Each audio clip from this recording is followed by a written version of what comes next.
عزیزان اس بات کو خیال رکھیں، میں بطور خاص وہ تمام عزیزان جو یہاں پر موجود ہیں یہ جملہ عرض کرنا چاہتا ہوں، جملہ ودیعت کرنا چاہتا ہوں، اپنی بیٹیوں کی تربیت کریں، اس انداز سے تربیت کریں کہ بیٹا گھر میں جا کر آپ نے سسٹم کو سپورٹ کرنا ہے، اپنے گھر کو سنبھالنا ہے، گھر کو اجاڑنے کی کوشش نہیں کرنی ہے۔ میں بس اس وقت گنجائش نہیں ہے کہ میں سارا کا سارا درس اخلاق کے اندر چلا جاؤں، لیکن کچھ سمبولک باتیں میں ضرور کرنا چاہتا ہوں۔ بالِ کائنات کی زندگی کو دیکھیں، اس مقام پر شہزادی کونین، میں جملہ پہلے مکمل کر لوں، اس بلندی پر جناب زہرا کو پیغمبر اکرم نے پہنچایا۔ نتیجہ یہ نظر آیا کہ چونکہ ہم منصب قرار پائے، اب آپ دیکھیے کہ پیغمبر اور مولا کائنات کے رشتے میں یہ بات نظر نہیں آئے گی آپ کو جو پیغمبر اکرم اور جناب زہرا کے رشتے میں نظر آئے گی۔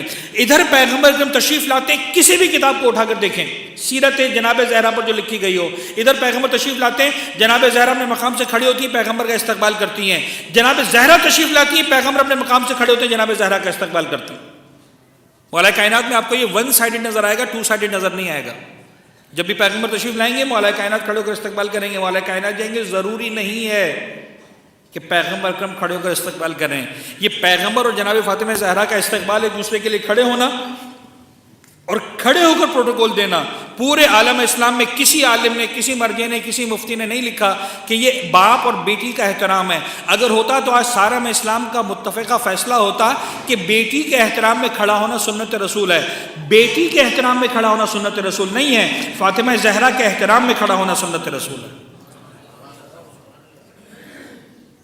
لیکن اتنی بلندی پر ہونے کے باوجود یہی شہزادی کونین جو مولا گھر کی کائنات کے گھر میں تشریف لے کر آتی ہے، ایک جملہ جو شاید میرے اور آپ کے سامنے آتا بھی نہیں، باپ اور بیٹی کے درمیان ختم ہو جاتی بات، ہمیں پتہ بھی نہیں چلتا کہ رسول جیسے باپ نے فاطمہ جیسی بیٹی کو رخصت کرتے وقت کہا کیا تھا، شاید راز کا راز رہ جاتا۔ ایک واقعہ ایسا پیش آ گیا، اب میں واقعے کی تفصیلات میں نہیں جاؤں گا، لیکن ایک واقعہ ایسا پیش آ گیا کہ فاطمہ زہرا نے وہ راز بیان کر دیا، وہ جملہ بیان کر دیا۔ وہ کون سا جملہ تھا؟ جب ایک وقت ایسا آیا کہ مولا کے اب بے شمار، اچھا ایک نہیں، میرے خیال میں دسیوں یا شاید سینکڑوں تو نہیں ہوں گے، لیکن دسیوں واقعات ایسے جب اس طرح کا معاملہ پیش آیا ہے۔ جب گھر میں کھانے کو کچھ نہیں، جناب زہرا بیمار ہیں، مولا کائنات تشریف لاتے ہیں اور آ کر کہتے ہیں کہ زہرا، اب عجیب ہے، خدا کی قسم، فاطمہ زہرا جیسے شریک حیات، مولا کائنات جیسے شریک سفر، اور جب مولا کائنات اس شفقت کے ساتھ جناب زہرا کے پاس آتے ہیں، عجیب محبتیں ہونی بھی چاہیے میاں بیوی میں، اور جب زہرا جیسی بیوی اور مولا حبیب جیسا شوہر، آپ بیمار ہیں، کسی خواہش کا اظہار نہیں کرتی، کبھی کچھ سے مانگا نہیں آپ نے، کچھ تو مانگی، کچھ تو خواہش کا اظہار کیجیے۔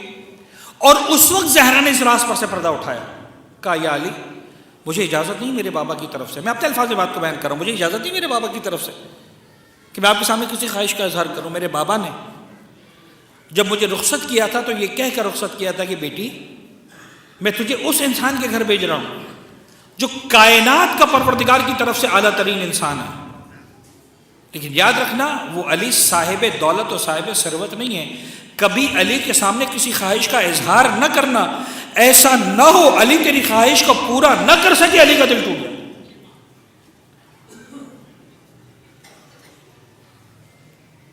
میں آج درخواست کر رہا ہوں ہاتھ جوڑ کر، اپنی بیٹیوں کی تربیت پیغمبر اکرم کے اس اسوہ پر کریں، اپنی بیٹیوں کو تعلیم سے آراستہ کریں، ٹیکنالوجی کی زیور سے آراستہ کریں، اسکلز ان کو سکھائیں، بہترین سے بہترین تربیت کریں۔ بس مجھے ایک جملے پر اعتراض ہے، میں تمام بزرگوں سے، تمام احباب اور دوستوں سے، تمام بچوں سے یہ درخواست کرنا چاہتا ہوں ہاتھ جوڑ کر، جب میں بچپن میں تھا، چھوٹا تھا، بڑوں کو ایک جملہ کہتے ہوئے سنتا تھا اپنی بیٹیوں کو، اپنی بہنوں کو، کہ بیٹا ہم تم کو سکھا رہے ہیں، مثال کے طور پر سلائی کڑھائی سکھا رہے ہیں، بیٹا ہم تم کو تعلیم کے زیور سے آراستہ کر رہے ہیں، ہم تمہیں مثال کے طور پر بیوٹیشین بنا رہے ہیں، ہم تمہارے ہاتھ میں فلاں اسکل دے رہے ہیں۔ اس وقت ایک جملہ ہوتا تھا، وہ جملہ کیا ہوتا تھا؟ ہم اس لیے دے رہے ہیں تم شوہر کے گھر جاؤ تو شوہر کا خیال رکھ سکو۔ یہ جملہ بہترین جملہ تھا جو اپنی بچیوں کی تربیت کے لیے بنیادی ترین کردار ادا کیا کرتا تھا۔ آج عمل وہی رہا، بلکہ شاید بہتر ہو گیا۔ کل کی بچی کو ماں باپ میکسیمم میٹرک کی تعلیم دلواتے تھے، آج انٹر بھی کروا رہے ہیں، آج گریجویشن بھی کروا رہے ہیں، آج ماسٹرز بھی کروا رہے ہیں، آج پی ایچ ڈی بھی کروا رہے ہیں. آج مثال کے طور پر ٹیلی کمیونیکیشن اور مثال کے طور پر جناب علی یہ آئی ٹی کہہ لیں، انفارمیشن ٹیکنالوجی جو بھی کہہ لیجیے، سائنس کے حوالے سے مختلف حوالوں سے بہترین تربیت دے رہے ہیں. لیکن ایک جملہ بدل گیا، ہم اپنی بچی کو تعلیم اس لیے دلوا رہے ہیں کہ اپنے قدموں پہ کھڑی ہو سکے، کل کو کوئی مسئلہ ہو تو اپنا خیال رکھ سکے. یعنی پہلے دن سے بچی کے ذہن میں یہ ڈالا جا رہا ہے کہ تمہیں کمپرومائز کرنے کی ضرورت نہیں ہے، ہم نے تمہیں اتنا طاقتور بنا دیا ہے کہ تم جب چاہو آرام سے گھر کو توڑ سکتی ہو. کل ایک ایکسٹریم ہم کو نظر آتا تھا، وہ بھی اتنا مناسب نہیں تھا. جب باپ کہتا تھا بیٹا میں تجھے اپنے گھر سے رخصت کر رہا ہوں، اب یاد رکھنا تیرا جنازہ بھی تیرے گھر سے اٹھے گا، ہمارے باپ کے گھر سے نہیں اٹھے گا، تیرے باپ کے گھر سے نہیں اٹھے گا. ایک وہ ایکسٹریم نظر آتا تھا جہاں باپ اپنی بیٹی کو زندہ گویا دفن کر دینے کو تیار تھے. اور آج ایک ایکسٹریم نظر آتا ہے کہ اگر تمہارے شوہر نے تم کو ذرا سا بھی کچھ بول دیا، موبائل فون کا خرچہ بھی میرا، اس کا بجلی بل کا خرچہ بھی میرا، تم مجھے صرف ایک کال کرنا بیٹا، آئی ایم اے کال اوے. اپنے داماد سے کہتے خبردار میری بیٹی کو تو نے اگر ہاتھ بھی لگایا، اونچی آواز سے بات بھی کی تو میں برداشت نہیں کروں گا. اور یہ جملہ نظر آتا ہے کہ بیٹا تو اپنے باپ کو بھاری نہیں پڑے گی. دونوں ایکسٹریمز غلط ہیں. زہرا جیسی بیٹی کو پیغمبر رخصت کر رہے ہیں، عجیب شان کے ساتھ رخصت کر رہے ہیں. مولا امیر کو حسرت رہی، فاطمہ کبھی تو کسی خواہش کا اظہار کرے، فاطمہ کبھی تو کچھ مجھ سے چاہیں. اور جناب زہرا کسی خواہش کا اظہار نہیں کرتی، کچھ نہیں فرماتی، یا علی مجھے کچھ بھی نہیں چاہیے. اور جب اس بیماری کے عالم میں اصرار فرمایا، اب یہاں سے فضائلات کا آغاز ہوتا ہے. اگین جناب زہرا نے خواہش کا اظہار کر دیا، یا علی، بڑا مشہور قصہ آپ نے سنا ہوا ہے، میرا دل چاہتا ہے برکت کے طور پر، فضیلت کے طور پر اس قصے کو مکمل کروں. یا علی اگر بہت زیادہ میری مدد، مجھے آپ میرے خیال رکھنا چاہتے ہیں، مجھ پر اپنی محبت کا اظہار کرنا چاہتے ہیں، کام کیجیے، میرا دل چاہ رہا ہے مجھے انار مل جائے. اور علی گھر سے نکلے، جیب میں کچھ نہیں ہے. اب کسی نے پڑھا، کسی روایت میں اس طرح کا جملہ ملا کہ مزدوری کی، کسی میں ملا کہ نہیں قرضہ لیا، وقت نہیں تھا مزدوری کرنے کا، اور قرضہ لینے کے بعد بہرحال ایک انار خریدا، اور انار لے کر میرے مولا آ رہے ہیں واپس جناب زہرا کی خدمت میں. لیکن راستے میں ایک غریب نظر آ گیا، ایک بیمار تھا، کرا رہا تھا، سڑک کے کنارے، گلی کے کنارے پڑا ہوا تھا، کرا رہا ہے. مولا کائنات سب کچھ برداشت کر سکتے ہیں، کسی انسان کو تکلیف میں تڑپتا ہوا نہیں دیکھ سکتے، ممکن نہیں. اور یہ امتحان ہے پروردگار کی طرف سے مولا کائنات کے. مولا کائنات رکتے ہیں، اس بیمار کے پاس بیٹھتے ہیں، احوال پرسی کرتے ہیں. وہ کرا رہا ہے، درد سے تڑپ رہا ہے، تکلیف میں. مجھے تیری کوئی خواہش ہے؟ ہاں اگر انار مل جاتا. کائنات کی مشکل کشا نے پہلی مرتبہ شاید اپنے ایثار میں کچھ کمی کا مظاہرہ کیا. پورا انار دینے کی علی ہمت نہیں کر سکے، انار کے 2 ٹکڑے کیے، ایک ٹکڑا اس کو کھلا دیا، ایک ٹکڑا فاطمہ زہرا کو کھلا دوں گا. اچھا وہ بھی عجیب تھا، پورا آدھا انار کھانے کے بعد کہتا ہے اگر آدھا انار اور مل جاتا، آدھا انار اور مل جاتا. اور مولا کائنات وہ باقی آدھا انار بھی کھلا دیتے ہیں. بعض روایتوں میں نے پڑھا کہ مولا اس کے بعد گھر پر نہیں جا سکے، مسجد میں چلے گئے. کیا جا کر منہ دکھایا زہرا کو؟ ایک چھوٹی سی خواہش اس کو پورا نہیں کر سکا. لیکن اس کے بعد جب گھر کے اندر گئے، دیکھا کہ بہترین طبق ہے، تش کے اندر کئی سارے انار پڑے ہوئے ہیں، اور زہرا مسکرا کر کہہ رہی یا علی آپ کا شکریہ، آپ نے اتنے سارے انار گھر پر بھجوا دیے.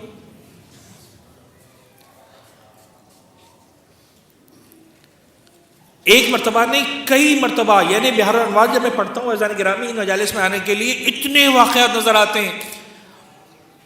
جناب مریم کے بارے میں جو آیت ہے، کلما دخل علیہ زکریا المحراب وجد عندها رزقا، جب بھی جناب زکریا آتے تھے جناب مریم کے پاس محراب میں آتے تھے تو کھانا پڑا ہوا نظر آتا تھا. جناب زکریا سوال کرتے تھے مریم بھی میں دروازوں کو تالے لگا کر گیا تھا، دروازے میں بند کر کے گیا تھا، یہ رزق کہاں سے آ گیا، یہ روزی کہاں سے آ گئی؟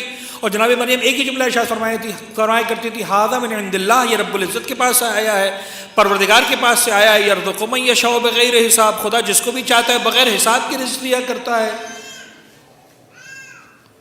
اور وہی آیت ایک مرتبہ نہیں، مولا کائنات پیغمبر اکرم اہل بیت اطہار ایک مرتبہ نہیں 10 مرتبہ دسترخوان آیا، مائدہ نازل ہوا، نعمتیں نازل ہوئی، اور ہر مرتبہ جملہ یہی آیا، واللہ یرزق من یشاء بغیر حساب، خدا جس کو چاہتا ہے بغیر حساب کے رزق عطا کیا کرتا ہے. راہ خدا میں چل کر تو دیکھو. جس طرح زہرا اور مولا کائنات ایک دوسرے سے محبت کرتے ہیں، اس سے کئی گنا زیادہ پروردگار عالم سے محبت کرتے ہیں. اپنی زندگیوں کو ایسا بناؤ. مولا کائنات سے جب پوچھا گیا، ایک جملہ پوچھا گیا، کیف وجدت فاطمہ، میں نے سنا ہے بعض روایتوں کے اندر یہ جملہ ہے کہ یہ سوال کسی اور نے نہیں پوچھا تھا، یہ خود پیغمبر اکرم حضرت محمد مصطفیٰ صلی اللہ علیہ وآلہ وسلم نے پوچھا تھا۔ مولا کائنات سے جناب زہرا کے بارے میں اس وقت جب ازدواج کے بعد پہلی مرتبہ مولا کائنات کے گھر پیغمبر اکرم تشریف لائے جناب زہرا سے ملنے کے لیے، شاید کچھ ہی راتیں گزاری، کچھ ہی وقت گزارا ہے مولا کائنات جناب سیدہ کے ساتھ، اور پہلی مرتبہ پیغمبر سوال کرتے ہیں۔ اب عام دوست عام انداز سے سوال کریں، بات ختم ہو جاتی ہے، لوگ پوچھتے ہیں بھائی بیوی کیسی ہے، خوش ہے، آرام ہو، تم سیٹ ہو، خوش ہو، تمہیں زندگی اچھی گزر رہی ہے، انسان ہی بات کرتا ہے، دوست احباب مذاق مستی کوئی بھی سوال کر سکتے ہیں، لیکن بات یہ ہے کہ سوال پوچھنے والا بیٹی کا باپ اور کوئی عام باپ نہیں، اللہ کا رسول، جس سے سوال پوچھا جا رہا ہے وہ مرکز ولایت مولا کائنات، جس کے بارے میں سوال پوچھا جا رہا ہے مرکز عصمت شہزادی کونین جناب زہرا سلام اللہ علیہ۔ پیغمبر سوال پوچھتے ہیں مولا کائنات سے جناب زہرا کے بارے میں، کیف وجدت فاطمہ۔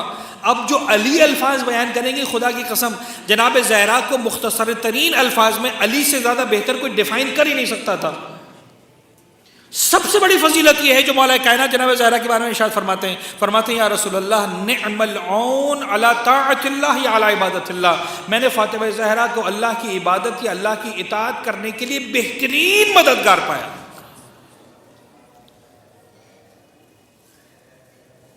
بہترین مددگار پایا اللہ کی اطاعت کے لیے، اس سے بڑھ کر مددگار نہیں ہو سکتا۔ اللہ کی اطاعت کے لیے بہترین مددگار، اللہ کی معصیت کے لیے نہیں۔ بہت سارے پیغامات ہیں زن گرامی ہماری بہنوں بیٹیوں کے لیے، اتنی خواہشات کا اظہار نہ کریں، اصرار نہ کریں، اپنے آپ کو مادیات میں اتنا نہ الجھائیں کہ شوہر مجبور ہو کر اللہ کی اطاعت کو چھوڑ کر اللہ کی معصیت میں پڑ جائے، رزق حرام پر کمپرومائز کرنے کو تیار ہو جائے۔ شہزادی نے نہیں کیا۔ کئی مرتبہ روایتوں میں جملہ نظر آیا، کئی ایک سے نہیں دسیوں جگہ پر روایت میں جملہ نظر آیا، پیغمبر آتے تھے، حالت یہ ہوتی تھی فاطمہ زہرا کا شکم پشت سے لگا ہوا ہوتا تھا بھوک اور فاقوں کی وجہ سے۔ اس گھرانے نے کبھی ایثار کو چھوڑا نہیں ہے۔ ایک مرتبہ ایسا نہیں ہوا کہ یتیموں اور اسیروں اور مسکینوں کو بانٹ دیا، کئی مرتبہ ایسا ہوا ہے جب بھی دروازے پہ آیا کوئی خالی ہاتھ واپس نہیں گیا۔ تو ایک مرتبہ پروردگار نے باقاعدہ امتحان لے لیا، تو مسکینوں و یتیموں و اسیرہ پروردگار کو ایسا لگتا ہے کہ دل چاہ رہا تھا کہ میں زہرا کے فضائل میں پورا سورہ نازل کر دوں۔ اس طرح سے جناب زہرا نے زندگی گزاری۔